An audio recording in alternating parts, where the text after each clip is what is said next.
माननीय बावनकुळे साहेबांच्या मार्गदर्शनाखाली जे काही पात्र लाभार्थी आहेत त्या लाभार्थ्यांना त्यांच्या गावात जाऊन त्यांची सोडवणूक झाली पाहिजे, त्याचे निर्णय झाले पाहिजे आणि त्याची अंमलबजावणी झाली पाहिजे। या भावनेतून छत्रपती शिवाजी महाराजस्व समाधान शिबिरच्या माध्यमातून संपूर्ण महाराष्ट्रभर असे कार्यक्रम राबवले जात आहेत। आता उदाहरण जर द्यायचं झालं, उदाहरणार्थ संजय गांधी निराधार योजना, याच्यामध्ये 65 वर्षाच्या वरचे जे वृद्ध असतील त्याला जी काही आर्थिक मर्यादा आहे त्या मर्यादेमध्ये जर काही लाभार्थी असतील, विधवा भगिनी असतील, दिव्यांग बांधव असतील तर यांच्यासाठी दर महिन्याला 1500 रुपयाचं मानधनची योजना आहे। मला वाटतं दिव्यांगांसाठी आता 2500 रुपये झाले आहेत आणि याची कागदपत्रांची पूर्तता करून मग त्याचा लाभ त्या ठिकाणी मिळत असतो। मला सांगायला आनंद होतो की आपल्या मालेगाव तालुक्यापुरतं जर बोलायचं झालं तर या योजनेचं काम गावोगावच्याही कार्यकर्त्यांनी खूप मोठ्या प्रमाणात कागदपत्रांची पूर्तता करून मोठ्या प्रमाणात लाभार्थ्यांना घरपोच त्यांचे लाभ मिळवून देण्याचं एक पवित्र कार्य संपन्न केलेलं आहे। तशीच जे बांधकाम क्षेत्राशी संबंधित कामावर जाणारी लोक आहेत, कोण इमारतीचा पाया खोदायचं काम करतो, कोण गवंडी काम करतो, गवंडीच्या हाताखाली बिगारी काम करतो, सेंटरिंग काम करतो, अशा लाभार्थ्यांच्यासाठी पण त्या ठिकाणी बांधकाम कामगारांच्यासाठी पण योजना आहे। याही विषयामध्ये मालेगाव तालुक्यामध्ये मोठ्या प्रमाणात काम संपन्न झालं आणि मग वेगवेगळे जे डिपार्टमेंट्स आहेत या विभागांशी संबंधित जे काही दावे प्रलंबित असतात ते दावे निकाली करणं, त्याचा न्याय निवाडा करणं आणि त्याचे लाभ त्या ठिकाणी मिळवून देणं। आज ही योजना साधारणतः 18 फेब्रुवारी पासून तर 15 मे पर्यंत ही योजना चालू आहे आणि म्हणून ज्यांना ज्यांना या वेगवेगळ्या मी जे काही डिपार्टमेंट सांगितले या विभागांशी संबंधित जे जे काही लाभ कोणाला घ्यायचे असतील तर मला वाटतं की गाव पातळीवरनच त्याची कागदपत्र तयार करून जर आपण सादर केले तर तात्काळ ते निकाली काढणं, मार्गी लावणं अशा प्रकारचे आदेश शासनाने त्या ठिकाणी सर्व विभागांना दिलेले आहेत आणि म्हणून आपण सर्वांनी या ठिकाणी या योजनेचा लाभ घ्यावा। आता जिथपर्यंत आपला शालेय शिक्षण विभाग आहे तर आपल्या सर्वांना माहिती आहे की या विभागाचं कामकाज करीत असताना पाठीमागे जेव्हा वेगवेगळ्या योजनांचा आपण आढावा घेत होतो तर त्याच्यामध्ये एक योजना अशी दिसून आली की दुर्दैवाने त्याचा मोठ्या प्रमाणात लाभार्थ्यांपर्यंत ती पोचलेली नाही। उदाहरण जर द्यायचं झालं तर एकल पालक ही एक योजना आहे। या योजनेमध्ये समजा पहिलीपासून तर तो विद्यार्थी 18 वर्षाचा होईपर्यंत, वय थोडंफार पुढे पाठीमागे असेल कदाचित, तर त्या विद्यार्थ्याला दुर्दैवाने जर आई किंवा वडील नाहीत किंवा दोन्ही नाहीत आणि तो जर गरीब कुटुंबातला असेल तर अशा विद्यार्थ्यांना शासनाच्या वतीने मला वाटतं की 2200 रुपये किती शिक्षण विभागाचं कोण आहे? 2200 रुपये ना. तर अशा विद्यार्थ्याला एक शैक्षणिक सपोर्ट मिळाला पाहिजे. त्याला जे काही आई नाही किंवा वडील नाही, त्याची जी कमतरता आहे, त्याला जे काही शिक्षणाच्या संदर्भातल्या सुविधा द्यायच्या आहेत, यासाठी हे 2200 रुपये प्रति महिन्याला त्या ठिकाणी दिले जातात.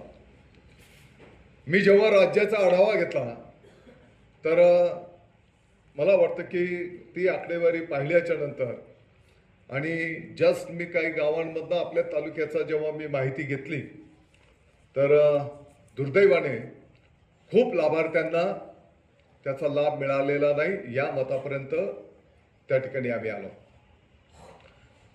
आणि मग आपल्या विभागाने निर्णय केला की हे काम जरी विषय आहे तो महिला व बाल विकास विभागाचा आहे, परंतु एक या भारताचं नागरिक म्हणून, राज्याचं नागरिक म्हणून आपली सर्वांची जबाबदारी आहे. काही विद्यार्थ्यांचे आई वडील जर गंभीर आजाराने आजारी असतील तर अशा लाभार्थ्यांना सुद्धा त्या योजनेचा लाभ मिळू शकतो. आणि म्हणून शालेय शिक्षण विभागाने निर्णय केला की त्या शाळेमध्ये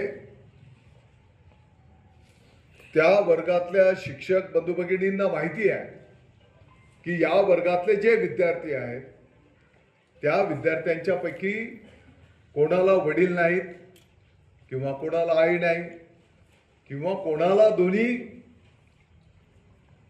पालक नाही, तर अशा विद्यार्थ्यांच्या कागदपत्रांची पूर्तता आपले शिक्षक बंधू भगिनीच त्या ठिकाणी करतील. आणि संपूर्ण राज्यामध्ये आता मी पाहतो की हा आकडा काही लाखांमध्ये जातो आहे.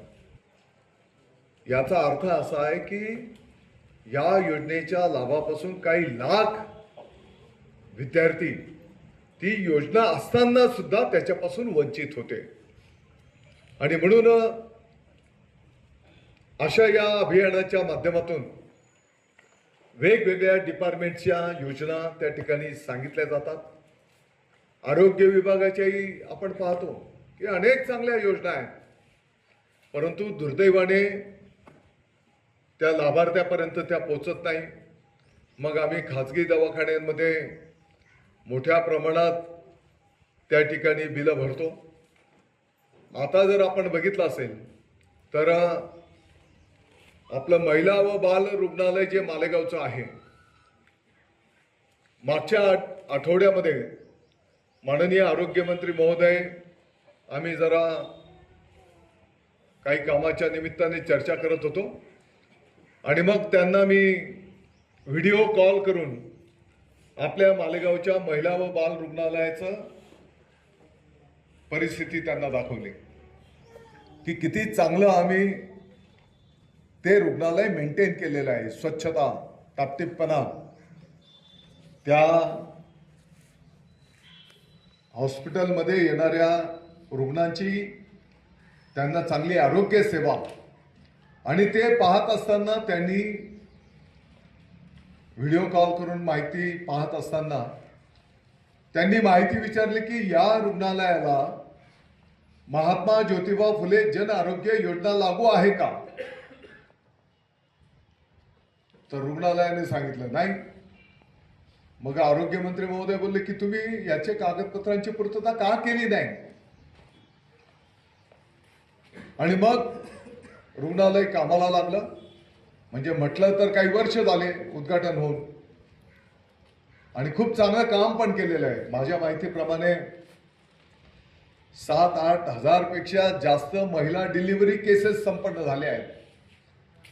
आणि कोणालाही ही खऱ्या अर्थाने या अभियानाच्या पाठीमागची भूमिका आहे. आपण जर बघितलं असेल तर शासनाच्या अनेक चांगल्या योजना असतात, परंतु बऱ्याच योजनांची सामान्य माणसापर्यंत, सामान्य नागरिकापर्यंत त्याची माहिती नसते. कधी कधी त्याची कागदपत्र नसतात, किंबहुना त्या लाभार्थ्याने त्या कागदपत्रांची पूर्तता केल्याशिवाय त्या योजनेचा लाभ त्या लाभार्थ्याला मिळू शकत नाही. काही योजनांमध्ये काही नियम असतात, काही अटी शर्ती असतात आणि त्या पद्धतीने त्या लाभार्थ्याला प्रत्यक्ष त्याचा लाभ देणं, मला वाटतं की आज अनेक डिपार्टमेंटच्या माध्यमातून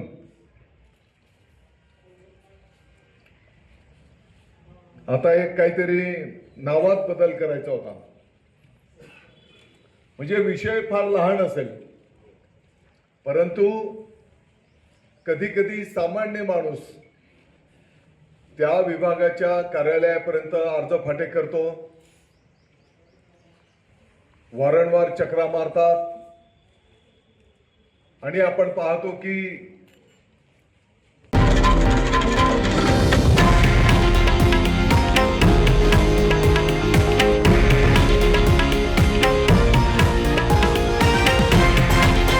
हे आहे देशातील नंबर 1 न्यूज नेटवर्क आणि आपण पाहत आहात TV9 मराठी, एकमेव.